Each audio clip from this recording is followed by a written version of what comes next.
the black civil rights leader Malcolm X. The police the same way.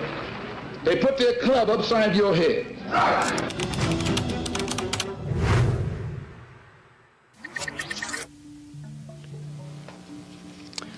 Today, in our discussion of minority groups, we have with us two guests.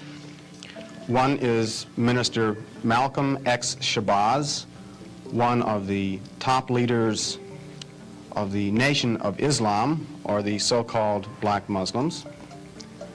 And we also have Mr. Herman Blake, one of the teaching assistants in the course. We will discuss today some of the goals and some of the strategies of the Nation of Islam. And I wonder if Mr. Blake might start it off by asking Mr. Shabazz a question. Minister Malcolm, the thing that I thought might be good for starting it off is to talk about one of the most pervasive beliefs in the general society about the Nation of Islam, and that is that it is an organization dedicated to the use of violent means to attain its goals. The question I have is, how true is this, and why do you think it persists in society? Well, the Muslims who have accepted the religion of Islam and follow the religious guidance of the Honorable Elijah Muhammad have never bombed any churches, have never murdered any little girls, as was done in Birmingham, have never lynched anybody, have never at any time been guilty of initiating any aggressive acts of violence during the entire 33 years or more that the Honorable Elijah Muhammad has been teaching us. The charge of violence against us actually stems from the guilt complex that exists in the conscious and subconscious minds of most white people in this country. They know that they've been violent in their brutality against Negro, and they feel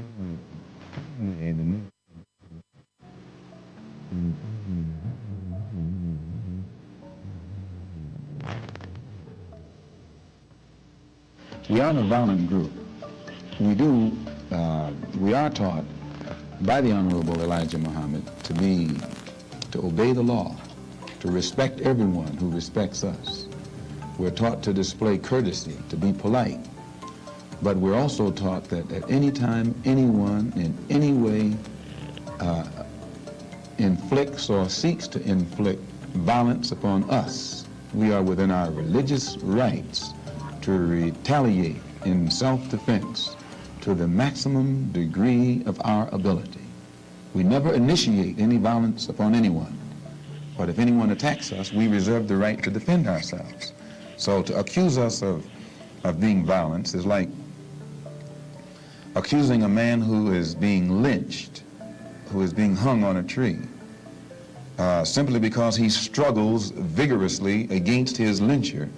The victim is accused of violence, but the lyncher is never accused of violence. And I only point this out because the various racist groups that are set up in this country by whites and who have actually practiced violence against blacks for 400 years are never associated or identified or made synonymous with the term violence. But whites speak of Muslims almost synonymously with violence. Whenever Muslims are mentioned by them, violence is brought up, but it's not connected with any other group. This is a sort of a propaganda tactic, or what I would call psychological warfare, to in some way make the image of the Muslims in this country be a violent image rather than a religious image.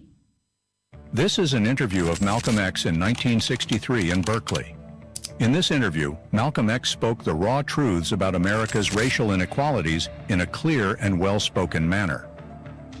The profound courage it took to speak so unapologetically in 1963 is worth acknowledging. Malcolm wasn't just a voice of his time, but a visionary and exemplary leader who was dissecting a system of oppression that persists till today. When Malcolm exposes the hypocrisy of America's democratic system, it became clear to every eye. How can a nation declare itself the land of the free while intentionally denying freedom to an entire race? That's pathetical hypocrisy at its peak.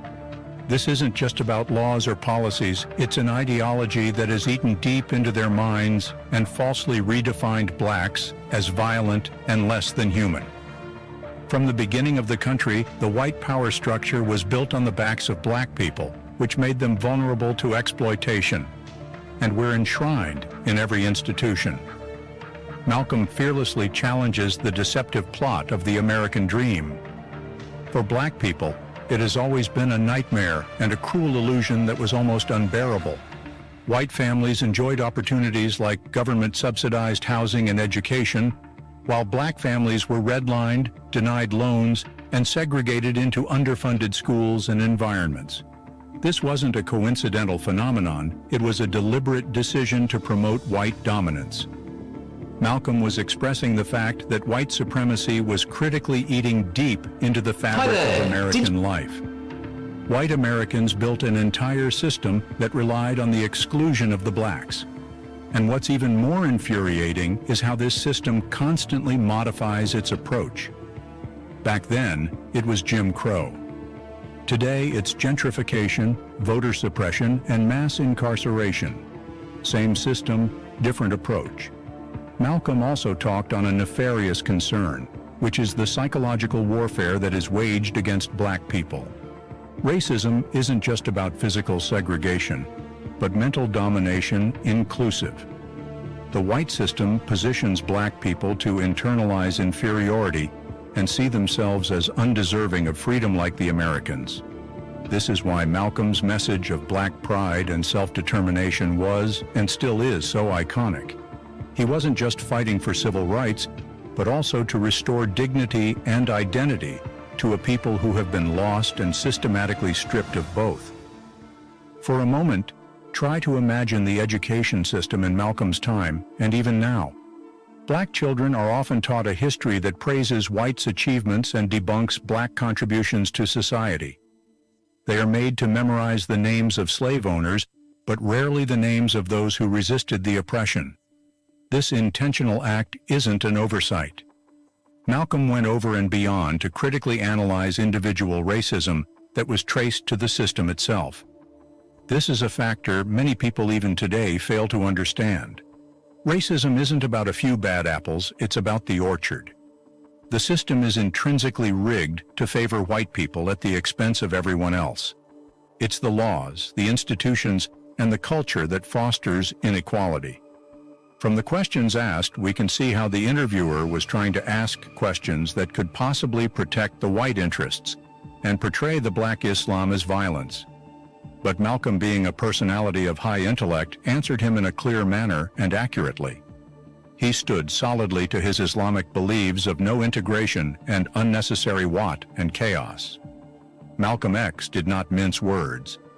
He exposes what many were too afraid to articulate at the time, that the foundation of America's prosperity was built on the labor and suffering of black bodies. And now they look at the blacks as violent individuals who always pose an attack on sight.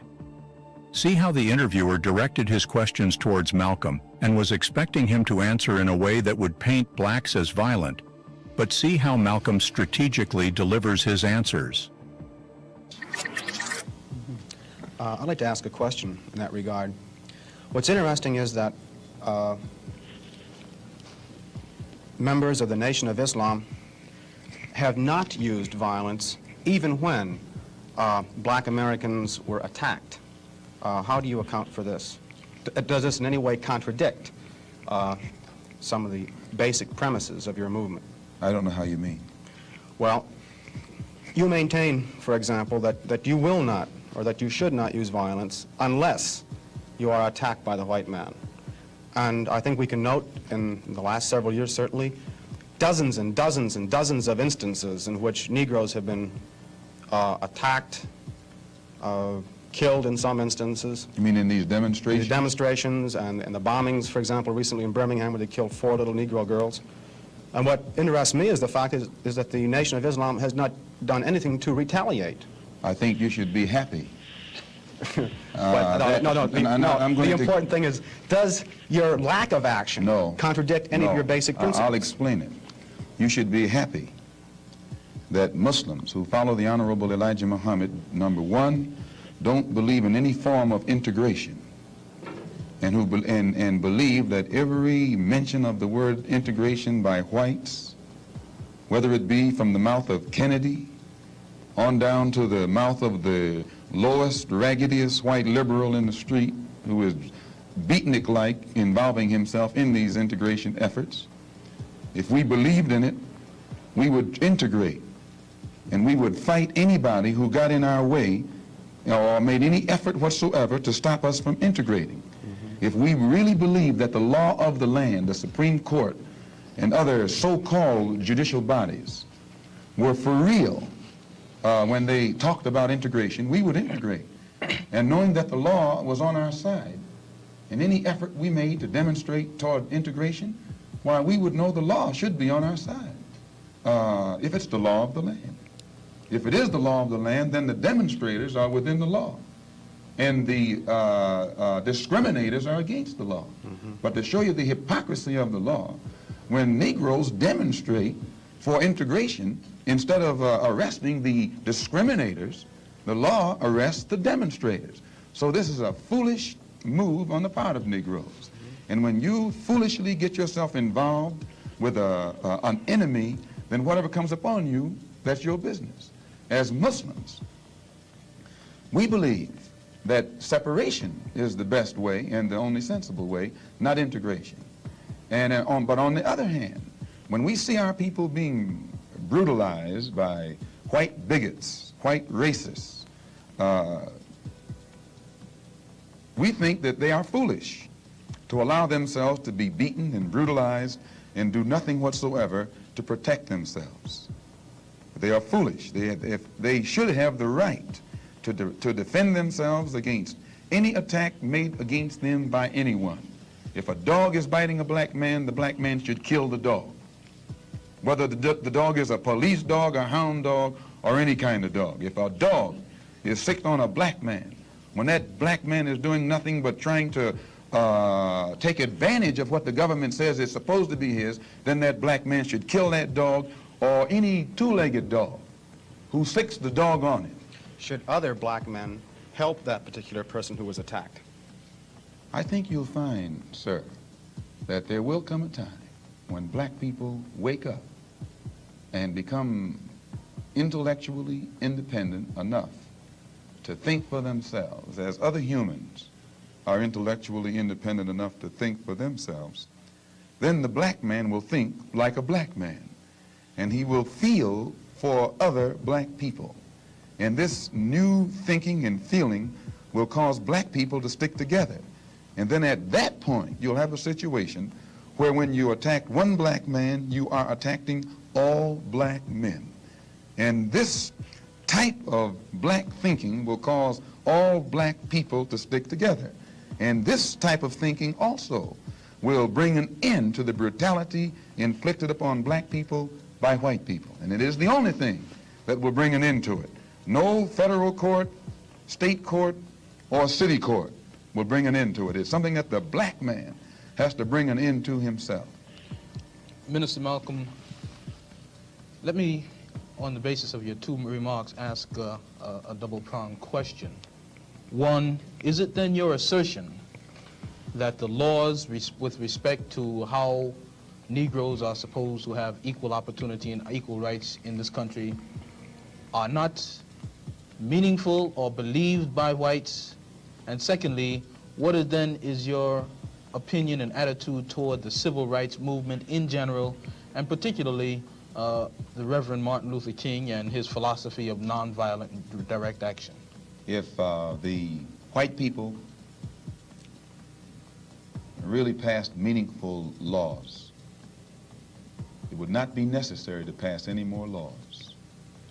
There are already enough laws on the law books to protect an American citizen. You only need additional laws when you're dealing with someone who's not regarded as an American citizen. But whites are so hypocritical. They don't want to admit that this black man is not a citizen. So they classify him as a second-class citizen to get around making him a real citizen. If he was a real citizen, you'd need no more laws. You'd need no civil rights legislation. Civil rights, when you have civil rights, you have citizenship. It's automatic. White people don't need laws to protect their citizenship because they're citizens. But they don't want to tell us we're not citizens. And at the same time, they don't want to pass laws that are meaningful enough to protect us as if we were citizens. And the Supreme Court desegregation decision is the best example I know. That's a law from the Supreme Court. 10 years have gone by. No desegregated schools. It hasn't been implemented beyond, I think, 9% in 10 years. So this just shows you the hypocrisy of the American white man. They talk out of both sides of their mouth. And for this reason, we who are Muslims, that is, who believe in the religion of Islam, who believe in God, we don't believe that black people will ever get any laws, get any problem with laws being passed or new persons being put in office, white liberals being put in office.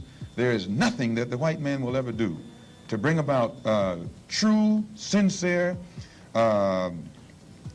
citizenship or civil rights recognition for black people in this country. Nothing will they ever do. They will always talk it, but they won't practice it. And with the Supreme Court, if the NAACP can tell me that they want a desegregation decision for me 10 years ago, but yet the schools haven't been desegregated, as I say, this is a victory with no victory. It's a victory that you can talk about, but it's a victory you can't show me. So if you represent the NAACP and you are telling me about this great victory you won for me, when I look at you, I have to conclude that either you have been duped yourself or else you are trying to dupe me. And in most instances where the civil rights struggle is involved, there is no civil rights leader can point to me one concrete gain, practical gain, that black people have made in the civil rights field in this country, not only during the past 10 years, but during the past 100 years. Now, the other part was with respect to Mr. King and the nonviolent direct action. Well, I will let Jimmy Baldwin and John Killens and Lou Lomax, the writers, answer that. Speaking right after this church was bombed in Birmingham, Christian church was bombed in Birmingham by Christians too, mind you, and these 4 little girls were murdered. John Killens and James Baldwin and Lomax and the Negro writers and actors had a meeting at the town hall in New York. And Killen pointed out, concerning these murders of these little girls, said the killings had raised doubts about the intelligence of the nonviolence in the civil rights struggle. He went on to declare that he could no longer be asked to love those who persecuted and killed Negroes. He also, and the writer, Mr. Handler, who's describing this, said that Killens, it was not clear concerning Killens' remarks to his audience that he was breaking with it was clear rather to his audience that he was breaking with the doctrine of the Reverend Martin Luther King's philosophy that as Christians, Negroes should love their fellow man in a truly religious sense. Now, James Baldwin, speaking on that same platform, said, and I was present during this entire affair, asserted that the American people shared a collective guilt for the persecution of Negroes, much as Germans did because of their silence during the Nazi persecution.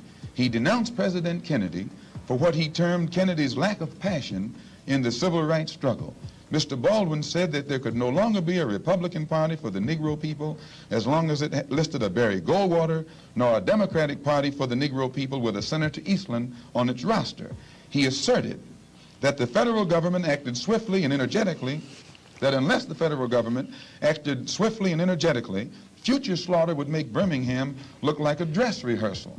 What do I think about King's attitude?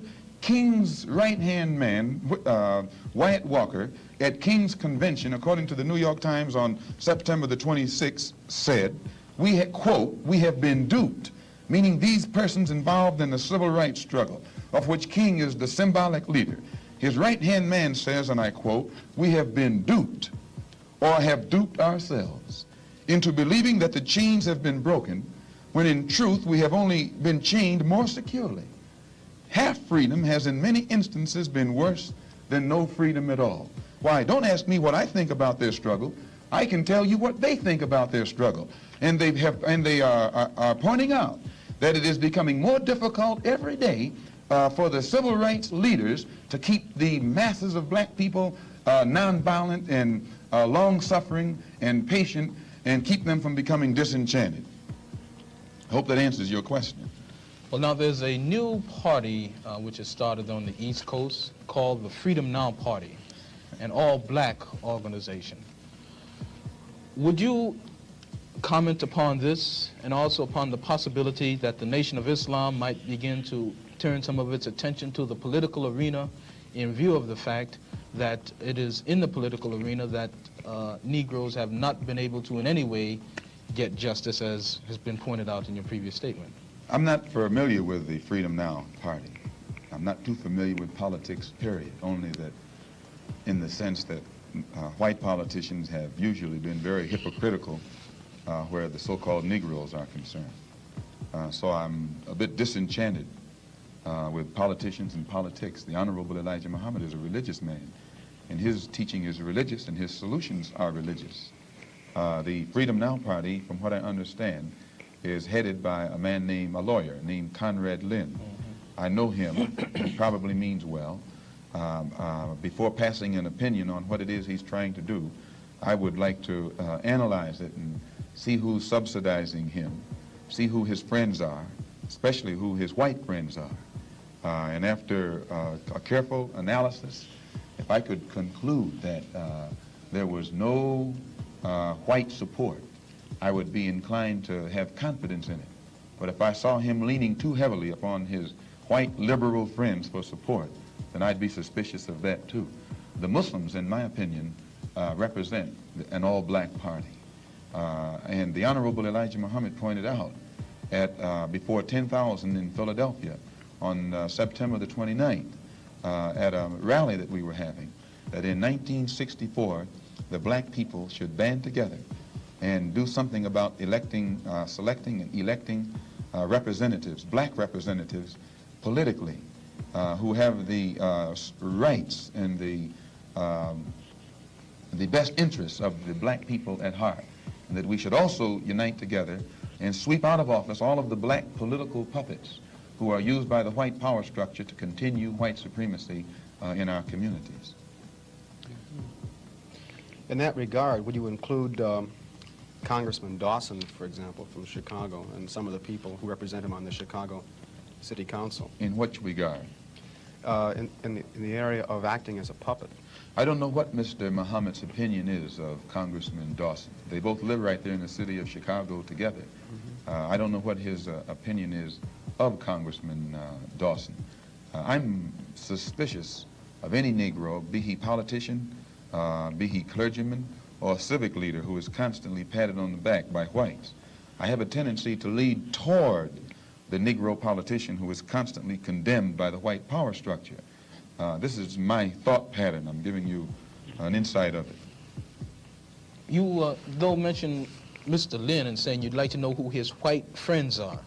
Now, I'm wondering if you didn't make a contradictory statement in Muslim terms by using white and friend in the same phrase.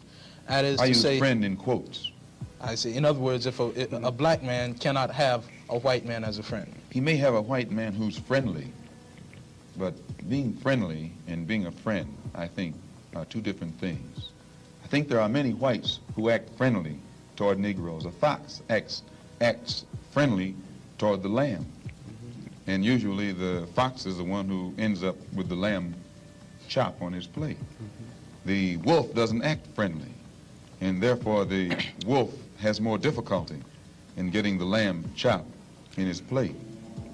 I'd like to point out, though, that... And I say that because it is usually if you study the structure of the Negro community, economically, politically, civically, psychologically, and otherwise, it's controlled by the white liberal. who usually poses as the friend of the Negro, who actually differs from the white conservative in the same way that the fox differs from the wolf. Their appetite is the same.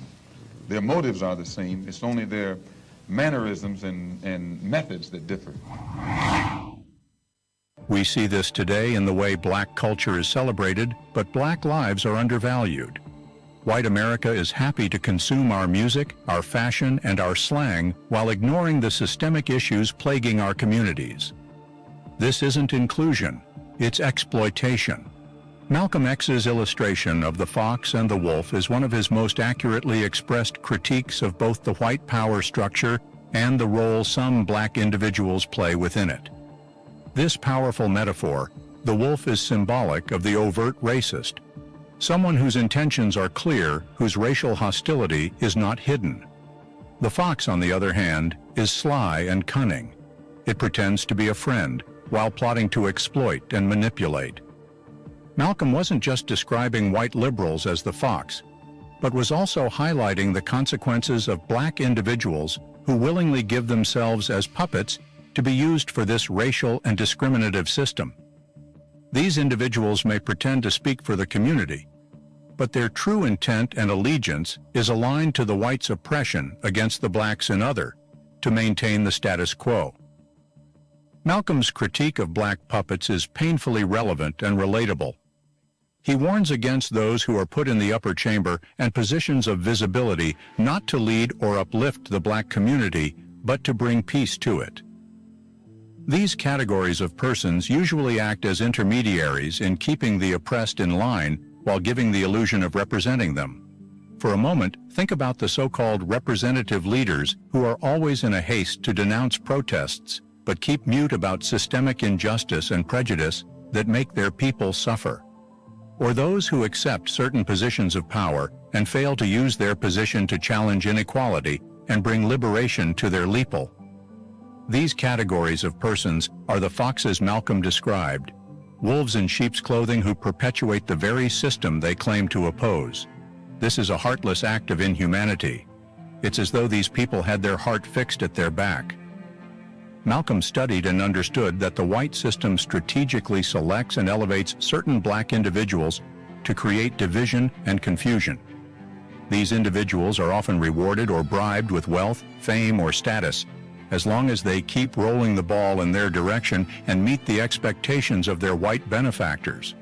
But this isn't progress, it's assimilation, and assimilation always comes at a cost. Malcolm said it best, "The fox smiles while showing its teeth." It pretends to be an ally, but its goal is always self-interest. Similarly, black puppets who align themselves with the white system may appear to be working for their people, but in reality, they are often complicit in their oppression. Malcolm argued that ideal leadership comes from the grassroots. It's not about seeking approval from the white system, but about empowering the black community. True leaders, a.e., unapologetically unafraid to call out injustice whenever they see one, even when it's unpopular or dangerous. This is why Malcolm's words about self-determination are so important. He wasn't interested in being liked or accepted by the white community. His focus was on positively transforming the lives of black people and teaching them to recognize their worth, their history, and their power. Malcolm's analogy raises an alarm to remain vigilant. We must remain curious and question the intents of those who claim to lead us, especially when their actions contribute majorly to the interests of the oppressors. And we must take priority in unity and self-reliance over seeking validation from a system that was never designed for our success. Malcolm's critique is not just about the past generation, it's a warning for the present dispensation. These foxes are still among us, and the wolves are as dangerous as ever. But understanding their approach and committing to real leadership, we can continue the fight for true liberation. Take the police, for example. In Malcolm's time, law enforcement was openly used as a tool of white supremacy, and brutalizing black communities with impunity. Has that changed? Hardly. I don't think so. The names may change. Eric Garner, Breonna Taylor, George Floyd. But the pattern remains. The police were never designed to protect black people, but to protect the interest of the white supremacy. Malcolm X also creates a clear perspective about integration, as it's often misunderstood. Integration, as championed by many during the civil rights movement, was perceived as the ultimate goal. But Malcolm saw it differently. He wasn't against integration in principle, but was against the idea of integrating into a system that was designed to oppress and exploit the black race. Why should black people aspire to sit at the table of a system that has historically denied their humanity? Malcolm asks. And that's a valid question. Integration, as it was being propelled, came at the expense of black liberation and autonomy. It demanded that black people blend into the white culture and norms and adhere to rules that were never meant to benefit them. Black faces may be present, but are deep down excluded from positions of real power and influence. This is what Malcolm warned against. Malcolm exposed that black liberation could not be attained within the confines of a system that had always worked against us. He advocated for self-sufficiency in black-owned businesses, schools, and neighborhoods where black people could thrive without hiccups. I would agree that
Herbert Hill is the labor secretary for the NAACP.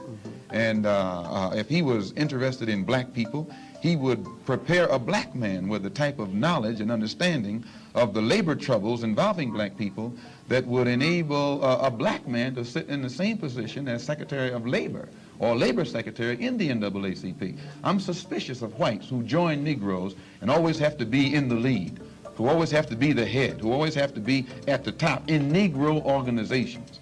Those whites who really have the interest of blacks at heart, let them give some advice to some Negroes and stand on the sideline. But don't join the organization and then get at the head of it and pose as a friend of Negroes. well, I would defend his sincerity and his commitment.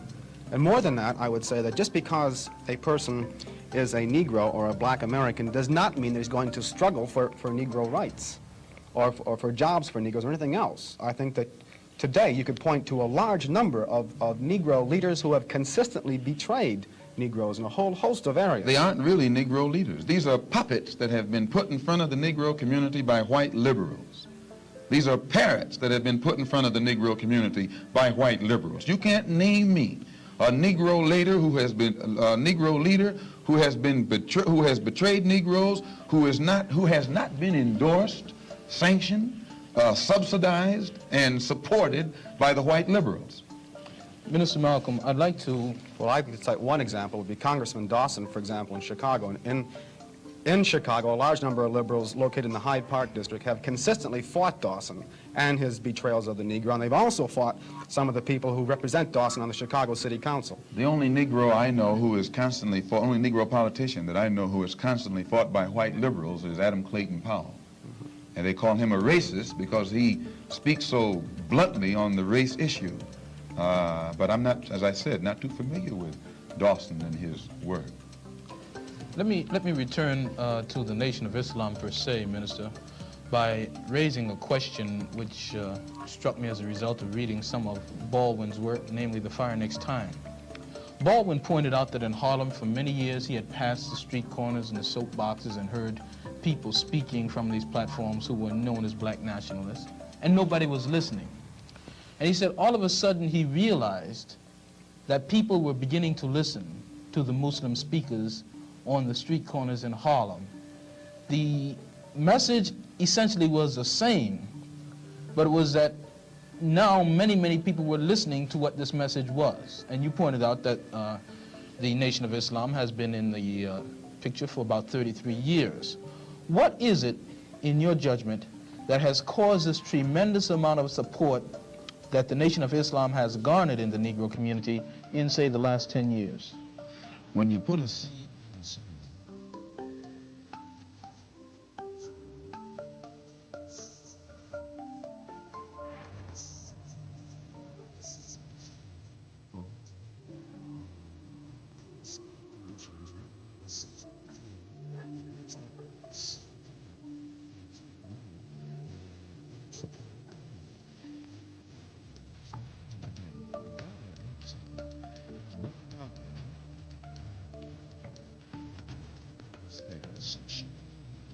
social atmosphere, economic atmosphere, these economic conditions, these political conditions, and social conditions combine to bring a situation that is making black people in America more receptive, their mind more fertile to the seed of truth that the Honorable Elijah Muhammad has been planting for 30-some years. And this is springing up today and causing our people to see and understand now what they couldn't see and understand before. What is the nature of this situation which is making black people more receptive?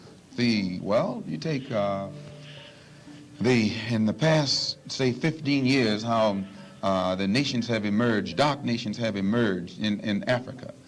Prior to 10 years ago, most Negroes associated or identified Africa with a savage, jungle-like place. And whenever you mentioned the word African, in their mind's eye, they could see the image of someone running around with a spear, with no language, who'd say ugga bugga boo or buana or something, and who'd be in a jungle running from lions or chasing lions. But then when, after the war, when the United Nations was set up in New York City, black people began to look at men like Tom Mboya. They began to look at men like Nkrumah. They began to see men like Lumumba. They began to see men like Nasser. They began to see these Belawa and Ezekwe, who could exchange intellectually with whites on an international level in a political forum and hold their own. This made the black people in this country realize that what the Honorable Elijah Muhammad had been teaching all the time actually had substance. And they began to turn it over in their mind and see that what he was saying had more weight to it than what these other Negroes were saying. And they began to identify themselves with the black world and the black struggle more closely than they identified themselves with this so-called white world. Let me ask you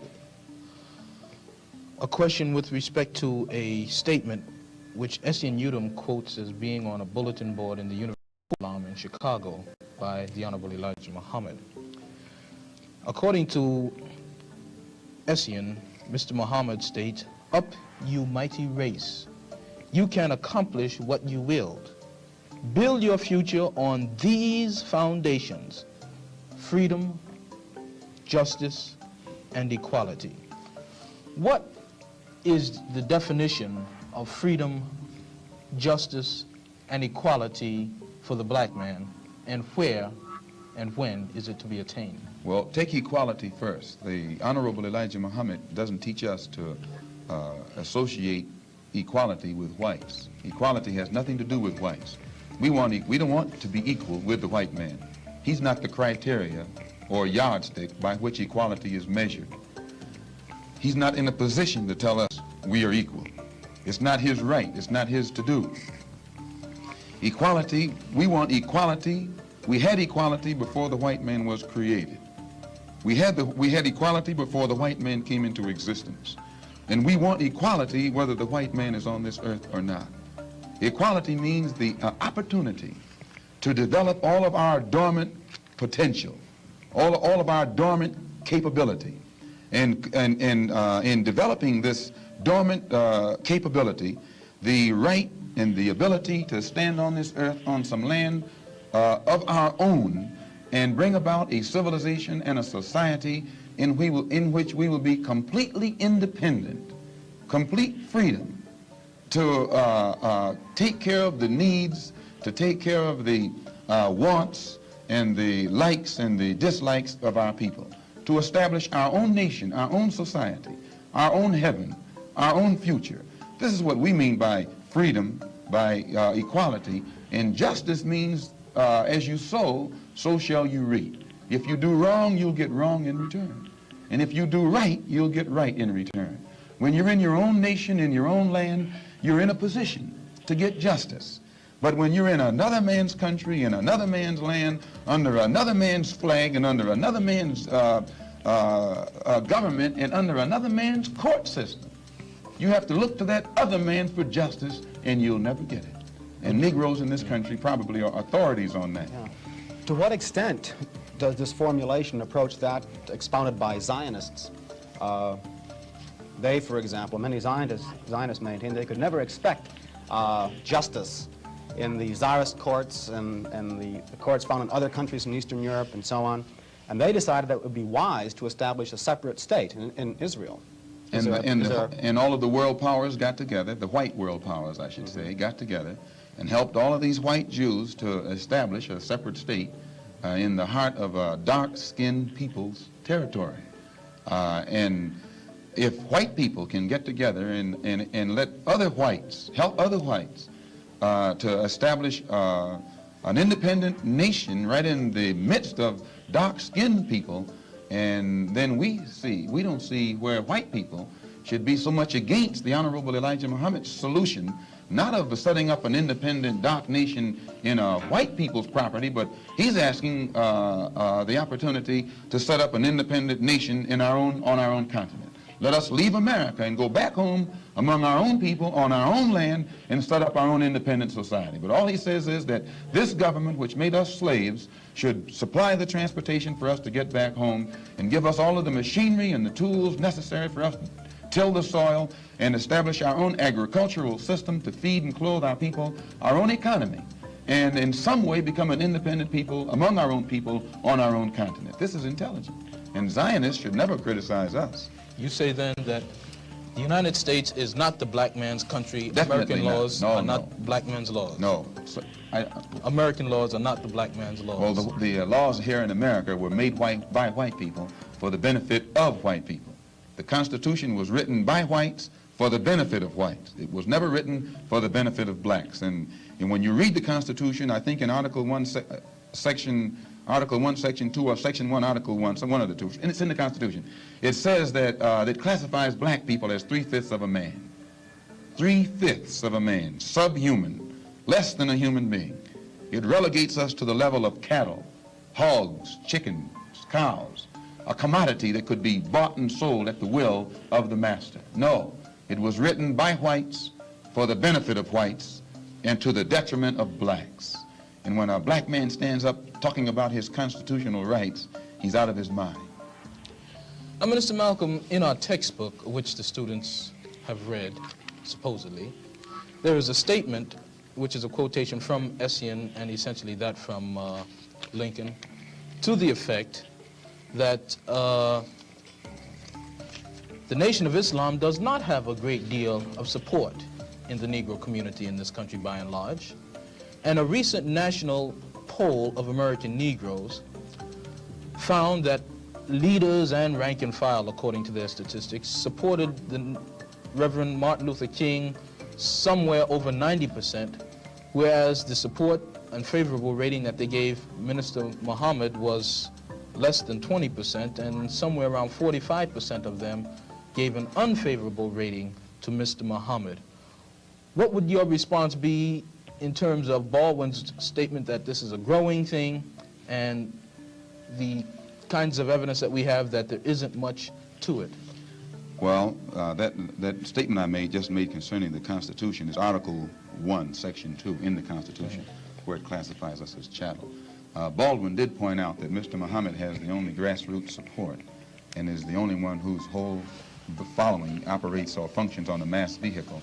And I think Baldwin told Dr. Kenneth Clark that Martin Luther King is at the end of his rope.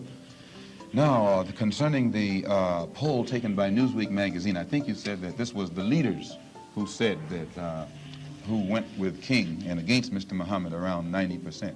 I just told you a little while ago, these leaders that they call leaders, this included Lena Horne, this included Dick Gregory, and this included comedians, comics, trumpet players, baseball players. Show me in the white community where a comedian is a white leader.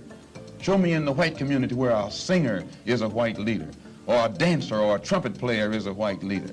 These aren't leaders. These are puppets and clowns that have been set up over the white community and over the black community by the white community and have been made celebrities and usually say exactly what they know that the white man wants to hear. And it is an honor, actually, that they endorsed Dr. Martin Luther King and were against the Honorable Elijah Muhammad. That's actually an honor. Now, when you say that they also, in this same Newsweek poll magazine, I think the pollster said that he went into the Negro community and asked about the Muslims. And many Negroes whom he asked said, well, I never heard of the Muslims. Who are they? You know, this is the rank and file we're talking about. Oh, yeah. Now, when they got down to the rank and file, this was the answers that they got. This is equivalent to the situation in Kenya during the Mau Mau uprising, when many frightened whites in Kenya, Africa, would go among the Africans and ask them, what about the Mau Mau? And the African would say, I never heard of them. And the same white man who would ask the African this question and very naively believe what the African said, when he went to bed that night, he would lose his head. And usually the one who took his head was the same African who told him that afternoon he had never heard of the Mau Mau. Except in the Newsweek poll, they used Negro interviewers. You'll find that oftentimes Negroes are as much on guard around Negro interviewers, who usually represent the bourgeois element of Negroes, as they are on guard around whites. Usually Negroes know that when this bourgeois Negro walks through the door, he is not doing something that he's initiated himself, but he's involved in something in which the white man is the absolute author of and has sent him to the Negro community for some information. And when they give that Negro some information, usually they give him the information that they want him to take back to the white man, because that's who he's going to take it back to. 4 more minutes.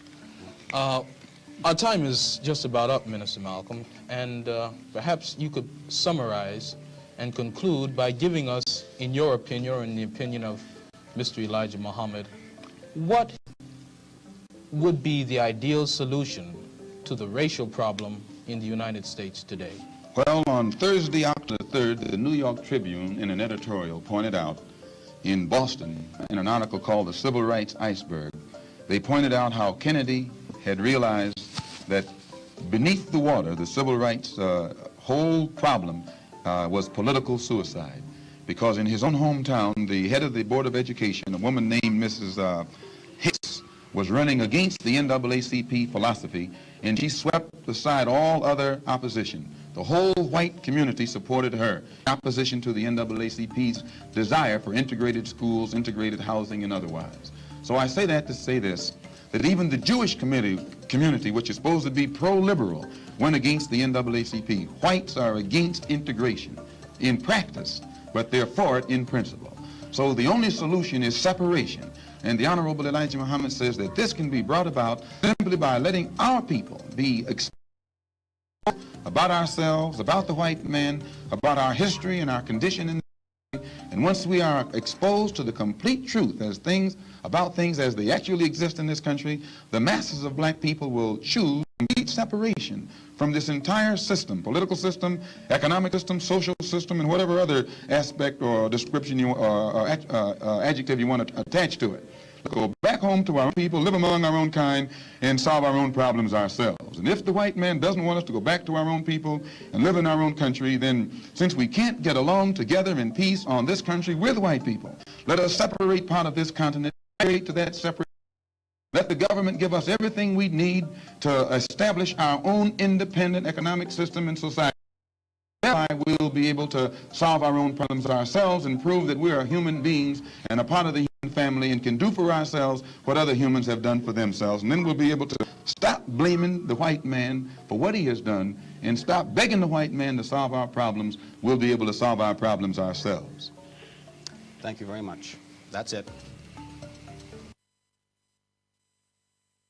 No, man. Yo, miss them conscious vibes, yeah, me nah lie, brother. I mean, conscious vibes are only in the music still, you know, me nah lie still, you know, but we want more, right, bro?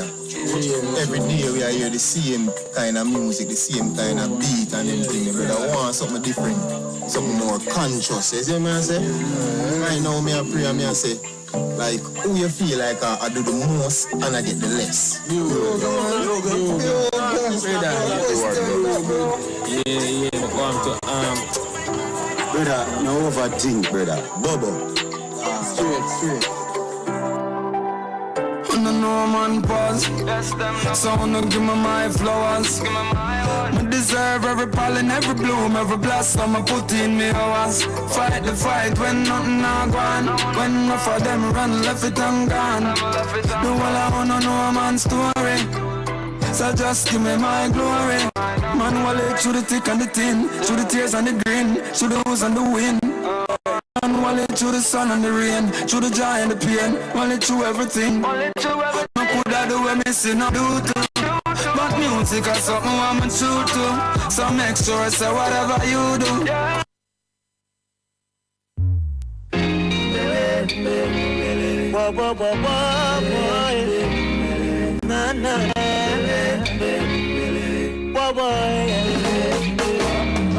Though the lion's eyes are closed and the world is weeping, I can hear him roar.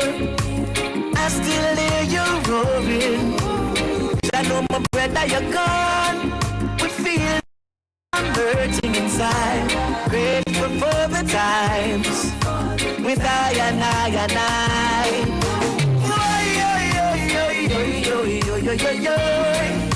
Yes, I stop. I hear your voice. It no sense. Can somebody please make it sense? How we lose our peace, it don't make sense. When man has study war and study violence.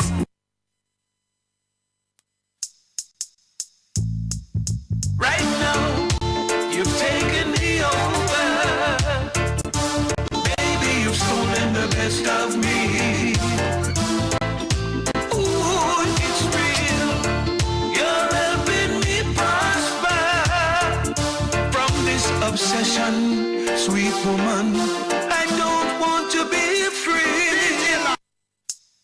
And the big bag song with them called Tipper Town. Right now, you've taken me over. Baby, you've stolen the best of me. And the big bag song with them called Tipper Town. And I got to make it be known. Big up the one like Roddy Bone, Ochipeng, and the Black Roses massive. Right now, you've taken me over. Baby, you've stolen the best of me. Ooh, it's real. You're helping me prosper from this obsession, sweet woman. I don't want to be free. With them called Tipper Town. And I got to make it be known. Big up the one like Roddy Bone, Ochipeng, and the Black Roses massive. And the big bag song with them called Tipper Town. Thou shall not kill no way. Song with them called Tipper Town, and I got to make it be known. Big up the one like Roddy Bone, Ochipeng, and the Black Roses massive. And the big bag song with them. Thou shall not kill no way. No, no, no, no, no. I don't know why them a blood up the land. Wanna kill man and a blood up the land. The guns and bombs and a blood up the land. Killing animals and a blood up the land. I don't know why them a song with them called Tipper Town, and I got to make it be known. Big up the one like Roddy Bone, Ochipping, and the Black Roses massive. Thou shall not kill no way. No, no, no, no, no. I don't know why blood up the land. Wanna kill man and a blood up the land. The guns and bombs and a blood up the land. Killing animals and a blood up the land. I don't know why them a blood up the land. Wanna kill man and a blood up the land. The guns and bombs and a blood up the land. Killing animals and a blood up the land. Oh yeah. Another lifeless body. Big called Tipper Town, and I got to make it be known. Big up the one like Roddy Bone, Ochipping, and Black Roses massive. Hey Nico, hey Nico. Wow, wow, why? Wow, wow, why? Wow, wow, why? Wow, wow, why? Called Tipper Town, and I got to make it be known. Big up the one like Roddy Bone, Ochipping, and the Black Roses. wow, wow, why? Wow, wow, why? Wow, wow, why? Kings and time still, y'all. Play by the key, by the key, by the key, by the key, by the key. Hey Nico, hey Nico. Wow, wow, why? Wow, wow, why? Rich ranking Joe, Kings and time still, y'all. Play by the key, by the key. Wow, wow, why? Wow, wow,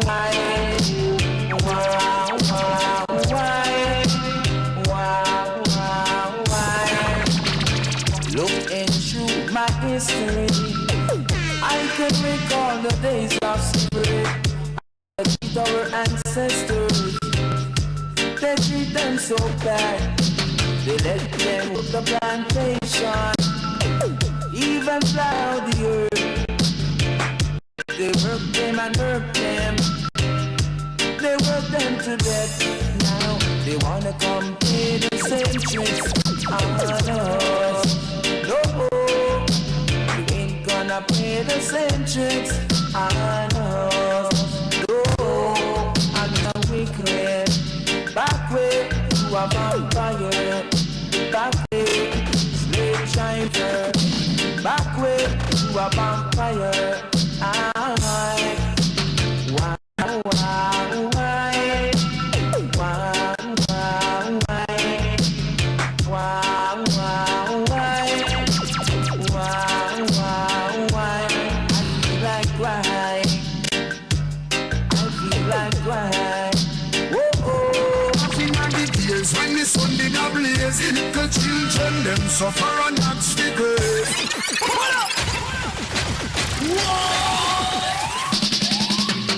wow, wow, why? Wow, wow, why? Wow, wow, why? Wow, wow, why? Original ranking Joe, Kings and time still, y'all. Play by the key, by the key, by the key, by the key.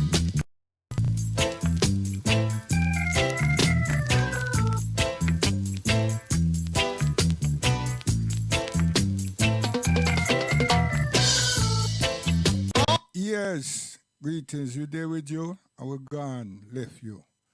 So we just wanted to test out something, really and truly, and then give you a wake-up call, because we not stumble, we're humble.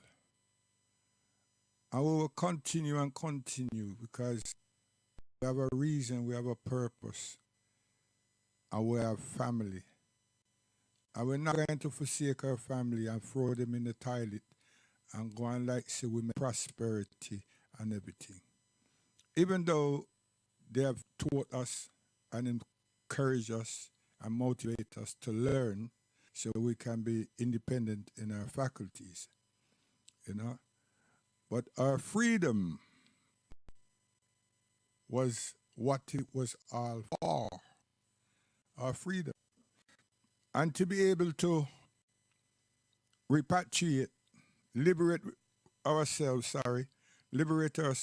and then repatriate ourselves to the continent, you know, and so on. So a lot of things have happened, and it seems a whole heap of us have gone from the repatriation, and somebody's inject the reparation, which is required.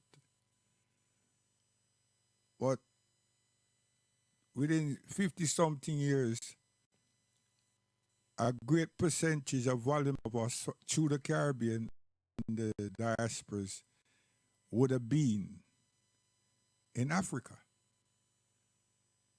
So the event of that happening, it didn't, not the event, it didn't happen.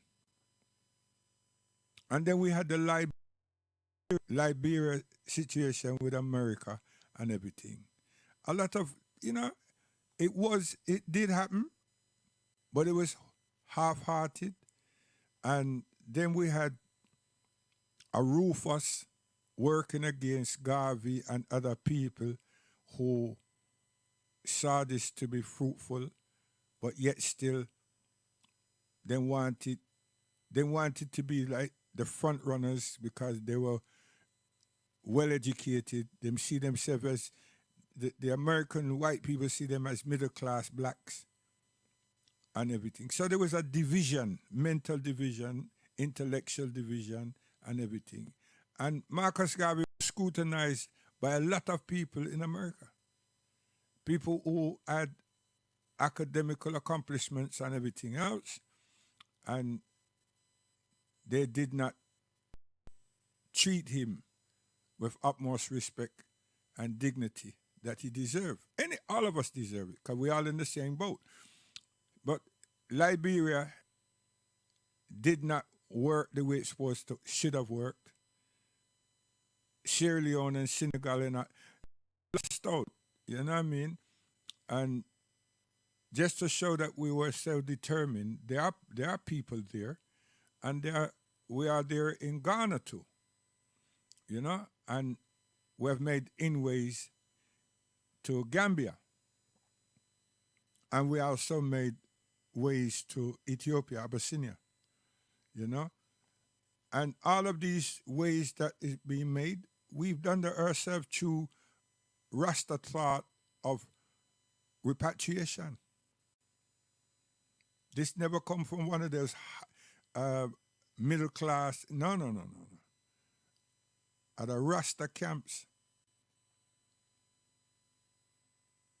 And the Nyabingi and the Maroons, the Caribbean people, period, the African Caribbean people. Repatriation, where I said to Africa, not repatriation to America, to Canada, to Britain, to England, you know, to Spain, to Portugal. No, get away from them places there. So,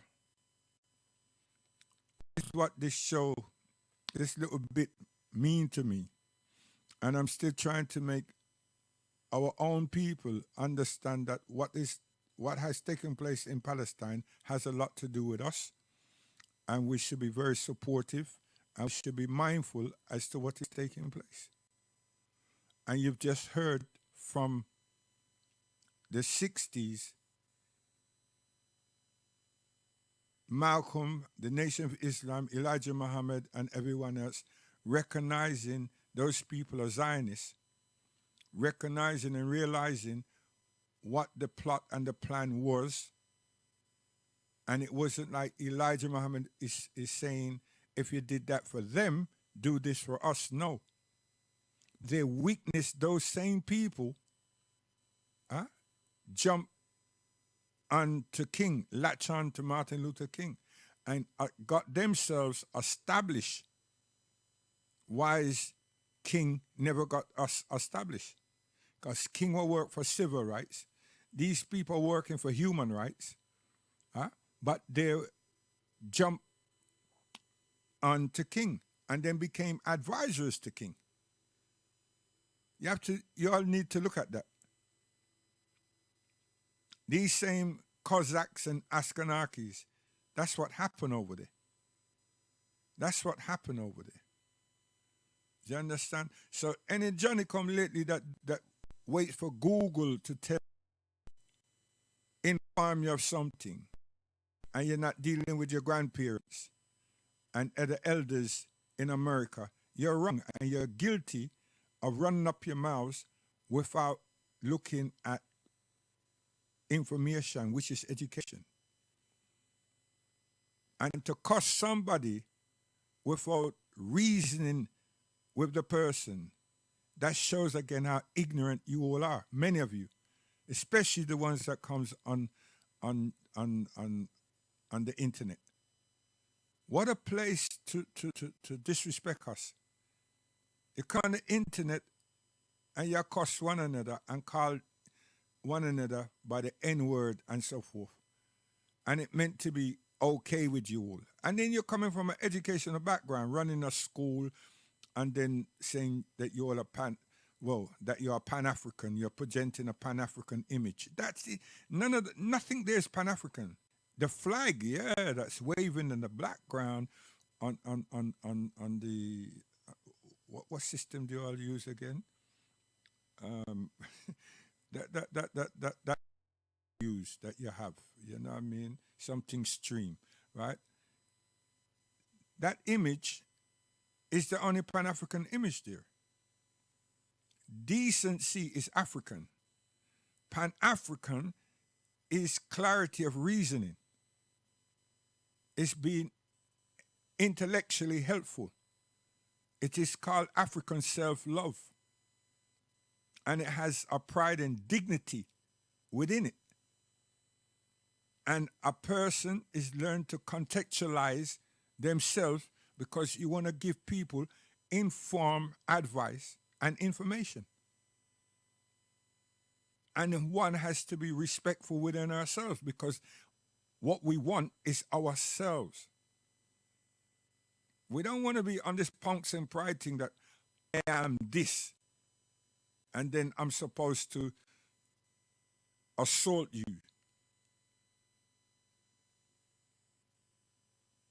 If that's the only way I can express myself, to assault somebody, what is that? What Pan-African is that?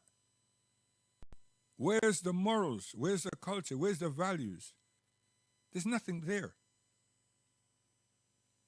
But then it seems in America there's a whole heap of people that like this type of behavior. That's why you get so much hits. The thing could be running for more than 12 hours. And there's 30 people viewing, including myself. But by the time you shut down and open up another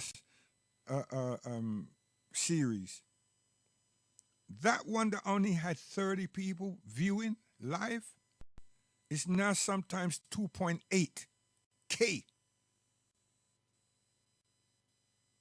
That just goes to show that the market for decades of stupidity into that.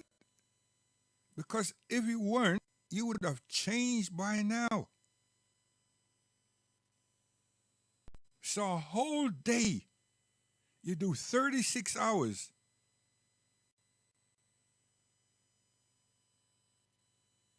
And you get all of these numbers. But each show, forget the heading, each show has the same demoralizing, decadent behavior.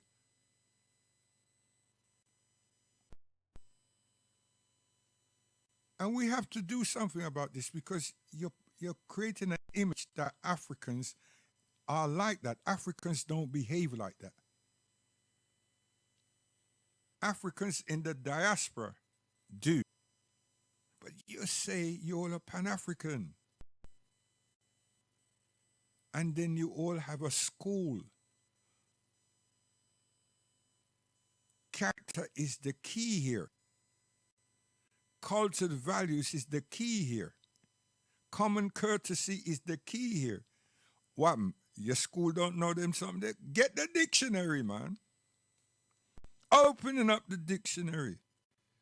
So we are say, that's all I wanted to get off my chest. But I had a program to do today, but I'll do it tomorrow, because usually Thursday is my thing.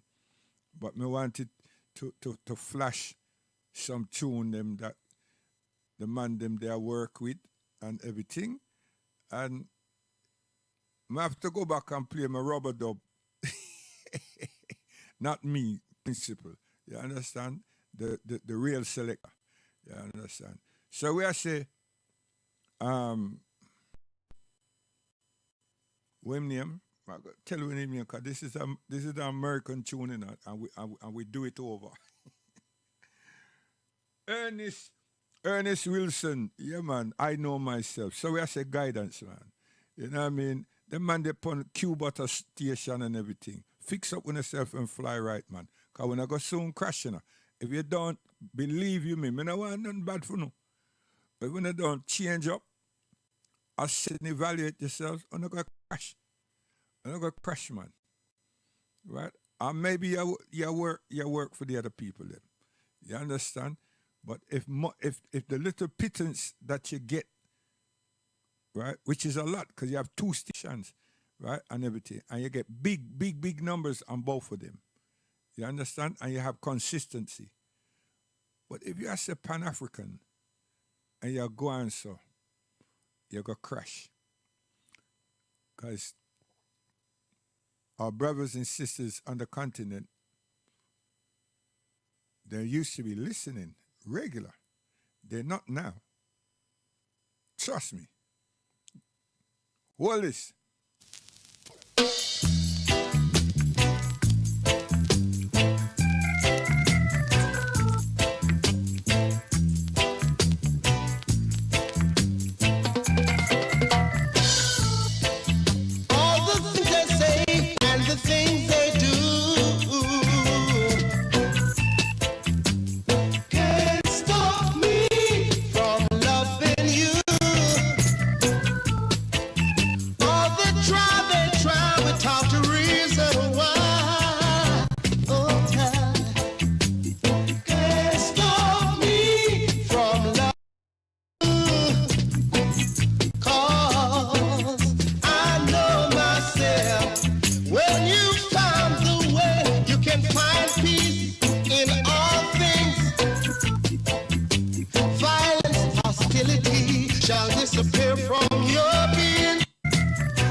This called reggae music, man. Can't refuse it. Come here.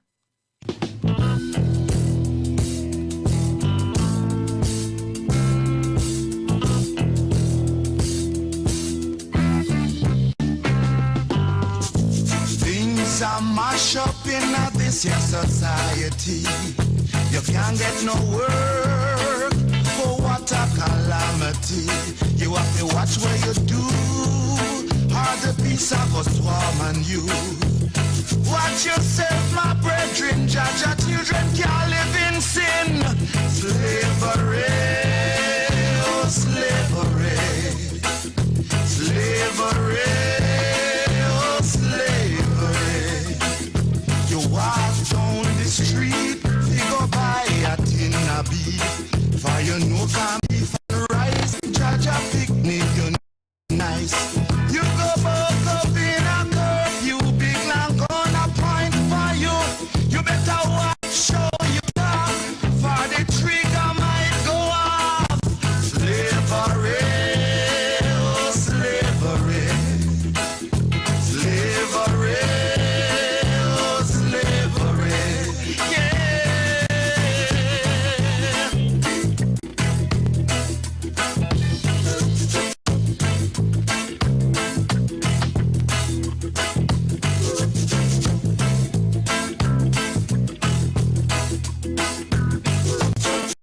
See, when I'm the problem, I find ourselves as Africans. So we can understand our church, our school principal and his staff cannot have a program that dispel the spells that are there running through a lot of people their mind about their association to Africa and the geography of the transatlantic. I mean, that should be self-explanatory. Being that I'm part of a learning and a teaching and educational syllabus and everything, and that's what I'm doing on a day-by-day basis. I mean, easy. What isn't done? And then the space on the internet to do it would be marvelous. People I reach. And it's not just about being eloquent, you know. It's about being consistent, deliberate, and projecting undisputable information, which is the education, and the links that will be coming off the continent. Star, the opportunities that you've missed and are missing. The opportunities. Then the invitation, and the academical and otherwise other means of support that you would have been gaining. The work that you're doing, you've been gaining.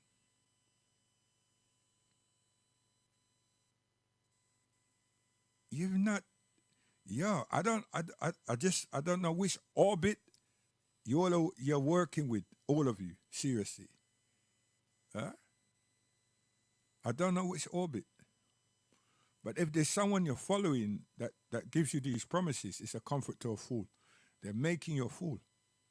They're making what you're doing to right? Because the minute it becomes tarnished, you know what happens. It's over. You understand? And that's what people are trying to do that comes on your station anyway. But it is that by the time you all finish and the numbers come up, it's not, you don't and just say, listen, no, we can't have this type of mannerism and behaviors and everything. Huh? Right? Because there's one thing about what you all do, you're consistent. You're consistent. You're there. I can tell when you're losing, because the titles will be all over the place. and then the pseudo talking and the flat earthing and everything, you resort back to that because you say that before we come off, we might as well ignite those people that like a lot of cussing and everything. Stop it, man. Oh, yeah.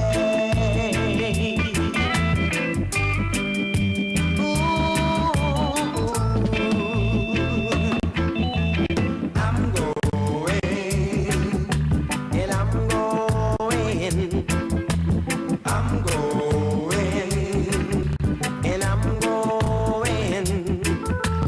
I'm gonna tell the world about it. I'm gonna tell the world to shout it. Going back to Africa, 'cause I'm black. Going back to Africa, and it's a fact. Repatriation, man. May I tell you, the things I joke, we joke, man. We're very, very serious. Very, very serious. Listen this. Aisha, come cross here, come cross here. Settle, Marcy.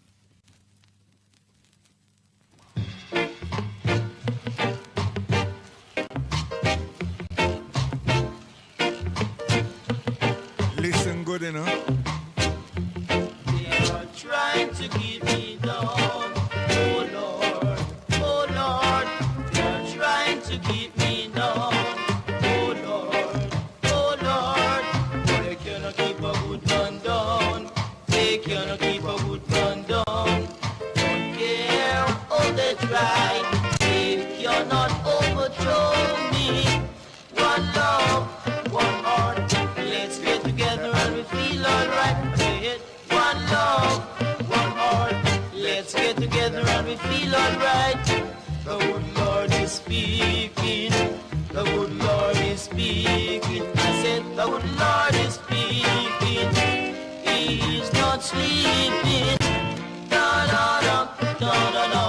Let's get together and we feel alright. No, no, no, no, no, no. Let's get together and we feel alright. Easy, Aisha. You think you get the lyrics, them. Is it? Guidance, you gone. Great.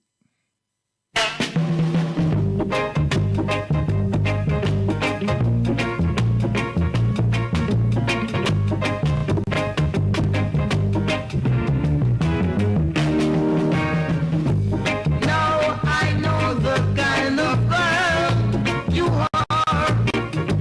Now I know the kind of girl you are. For you carry my name to all of your friends. I hope that you may stay a million miles away. You make me feel like a fish out of the sea. But I know that you will be sorry if you hear what I say. Please don't come away.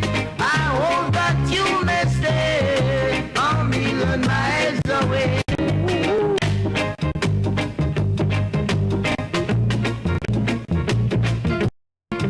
See me, I talk to my daughter, you know. So you hear what me I to her now still again. Come here.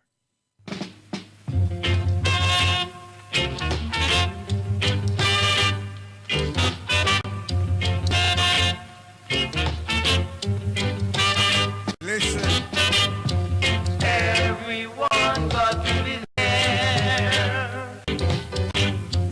Everyone got to be there. Don't care what you may do. Don't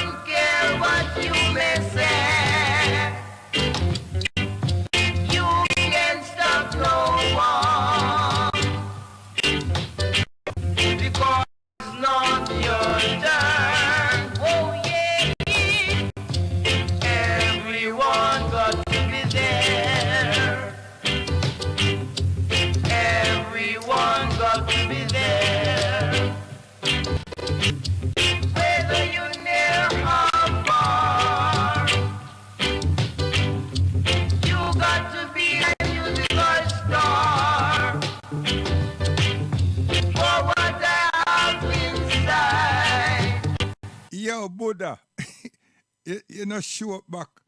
Eh? You not show up back. You don't even call in and say, yo, how everybody, yo, Buddha. I'm going to play this piece here for you now. I'm going to chop it in a minute and play it for you.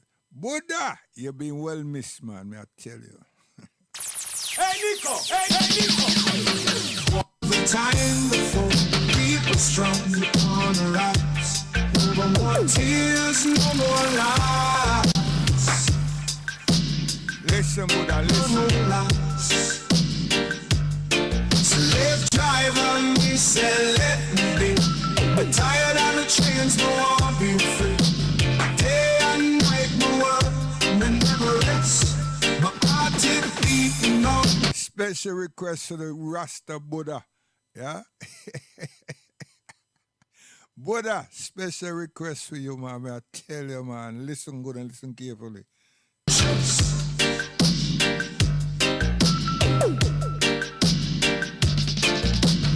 Wow,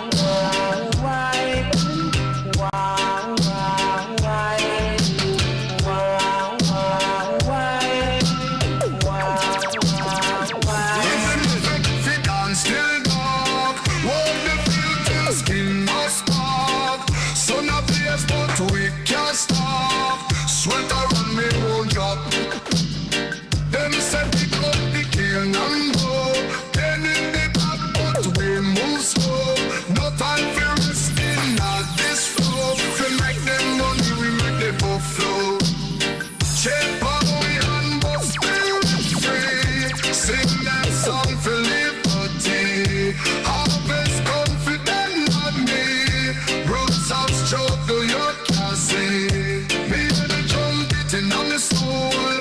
Tales of ancestors you shouldn't know. Whispers from land they never stole. In the darkness them plot the coal. But one day light, one shine through. Freedom come, you know it true. No bloodshed but heart renew. Victory chant them we pursue. Change from we on but spirit free. Sing that song for liberty. Harvest confident on me. Roots of struggle you can see. Confidently, you know. wow, wow, wow, wow,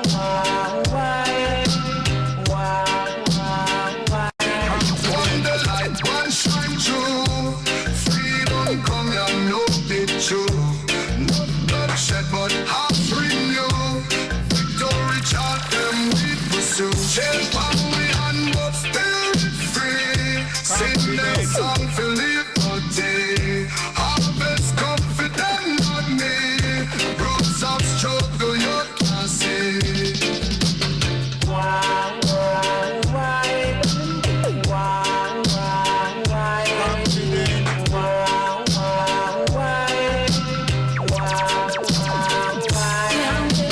Them days long back when the pain still there. Chain on the foot, then drop me far. Blood, sweat and tear on the sky, make a cry, now we rise up, high up to the sky. Ancestral spirit whisper in on the ear. Time for reparation, for the pain of the fear. Riches them take from the land for a ride. It's time for the justice we don't hide. Rise up, the children of the past. They are what's rightfully ours within us. Time for the healing, make us start the way. Reparation for the suffering day by day. History can't erase the wrong them do. The future generation we are making true. Feel the way, lift off from a shoulder. Time for the healing, take hold. We dance and chant for the joy we find. We talk for our people, them shine so bright. One heart, one mind, make a forward step. Preparation for the betterment we will. Rise up, the children of the past. They are what's rightfully ours, make it last. Time for the healing, make we start the way. Preparation for the suffering day by day.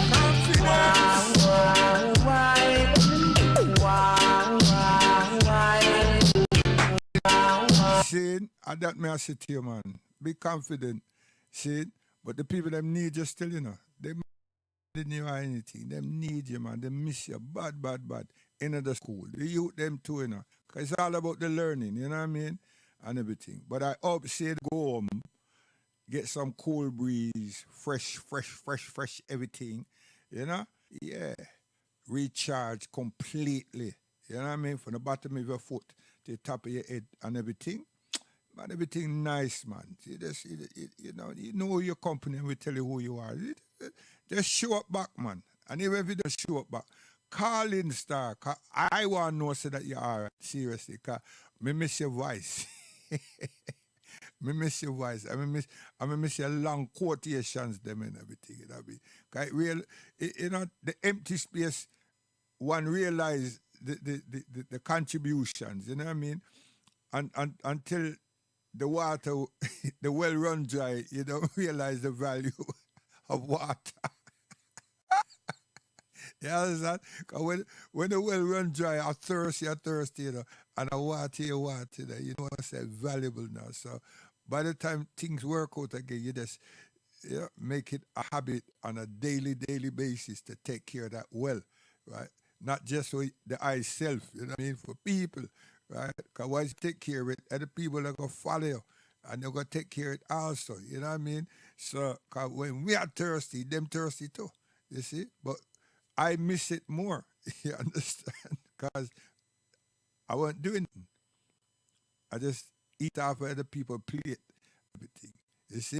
So what me I try to show you, see, a lot of people that eat off, you know, see? And they miss your well star, trust me, right? They miss you, hey, miss you, man. They miss your reasoning, yeah? They miss your dissertation. Yo, listen here, they miss English grammar.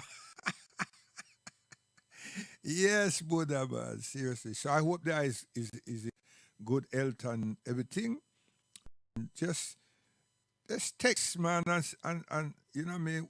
One-on-ones can know so that maybe you tell Q, but we want to know so that you are, you know what I mean.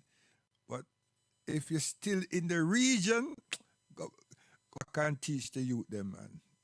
Don't let the elder mess up the plan, because you want to help us, you know what I mean. So the education that you have and everything as a teacher, start give it back. Because your intention was real and it's ripe. You know what I mean? So if you hold on to it for yourself and you're not doing nothing with it as in to help us, now that's a bad start. That's not a good thing. You see, that you have degraded yourself, man. You demoted yourself. If you're in the first division now and there's 6 leagues inside there, you're in the bottom. Do you understand? And that's not your intention.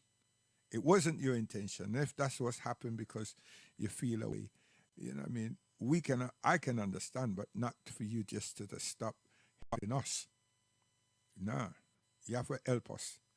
'Cause if you're out there, do your own thing, and you're tutor 2 or 3 persons throughout the day and everything, fine. But if you're not doing nothing with your talent, no, that's not good. Not good. So give thanks, we're gone again.